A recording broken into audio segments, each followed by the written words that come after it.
ചിലപ്പോഴെങ്കിലും നമ്മൾ കേട്ടു വളർന്ന ഒരു കാര്യമാണ് ഈ കുഞ്ഞ് ജനിച്ചതിന് ശേഷമാണ് ഈ വീട്ടിലെ സർവ്വ ഐശ്വര്യങ്ങളും വന്നത് എന്നൊക്കെ. ഇതിന്റെ പിന്നിലെ സത്യം എന്താണെന്ന് നമുക്ക് ഈ വീഡിയോയിലൂടെ ഒന്ന് നോക്കിക്കണ്ടാല്. ആദ്യമേ തന്നെ ഒന്ന് പറയട്ടെ, നിങ്ങൾ ആദ്യമായിട്ടാണ് ഈ ചാനൽ കാണുന്നതെങ്കിൽ എത്രയും വേഗം ഈ ചാനൽ സബ്സ്ക്രൈബ് ചെയ്യുക. ഈ വീഡിയോ മുഴുവനായി കാണുക. ഇഷ്ടപ്പെട്ടാൽ നിങ്ങളുടെ കൂട്ടുകാർക്കും ബന്ധുക്കൾക്കും ഈ നക്ഷത്രത്തിൽപ്പെട്ട കുഞ്ഞ് ജനിച്ചിട്ടുള്ള മാതാപിതാക്കൾക്കും എത്രയും വേഗം അയച്ചു കൊടുത്ത് ഈ സന്തോഷ വാർത്ത അവരെ അറിയിക്കുക.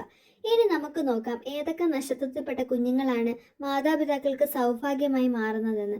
ഒരു കാര്യം കൂടെ ഒന്ന് പറഞ്ഞോട്ടെ, ഇതൊരു പൊതുഫലം മാത്രമാണ്. ജാതക പ്രകാരവും ജനിച്ച സമയത്തിന്റെ പ്രകാരവും ഇതിനകത്ത് വ്യത്യാസം വരാവുന്നതാണ്. എന്നിരുന്നാൽ പോലും സാധ്യതകൾ വളരെ ഏറെയാണെന്ന് തന്നെ നമ്മൾക്ക് പറയാൻ പറ്റും. ഈ കുഞ്ഞുങ്ങൾ ജനിക്കുന്നതിലൂടെ മാതാപിതാക്കൾക്ക് ജോലിയിൽ കയറ്റവും വീട് വെക്കാനുള്ള ഭാഗ്യവും ധനം വീട്ടിലോട്ട് വരാനുള്ള സാഹചര്യങ്ങളും പലതരത്തിലുള്ള മേഖല, അതിപ്പോൾ ബിസിനസ് ആയിക്കോട്ടെ, കൃഷി ആയിക്കോട്ടെ, അവിടെയെല്ലാം ഉയർച്ചയും വിദേശത്ത് ജോലി കിട്ടാനുള്ള സാഹചര്യങ്ങളും പലതരത്തിലുള്ള സൗഭാഗ്യങ്ങൾ മാതാപിതാക്കളെ തേടി വരുന്നതായി നമുക്ക് കാണാൻ പറ്റും. ഏതൊക്കെയാണ് ആ നക്ഷത്രമെന്ന് നമുക്ക് നോക്കാം. നക്ഷത്രങ്ങൾ ഇവയാണ്: പൂരം, തിരുവോണം, അവിട്ടം, ഉത്രാടം, രേവതി, രോഹിണി, അശ്വതി, തിരുവാതിര, അനിഴം.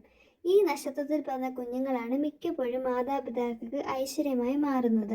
ഒരു കാര്യം കൂടി ഒന്ന് പറഞ്ഞോട്ടെ, ചിലപ്പോൾ ഈ നക്ഷത്രത്തിൽ പെടാത്ത കുഞ്ഞുങ്ങളായിരിക്കും മാതാപിതാക്കൾക്ക് സന്തോഷവും രാജയോഗവും കൊണ്ടെത്തിക്കുന്നത്.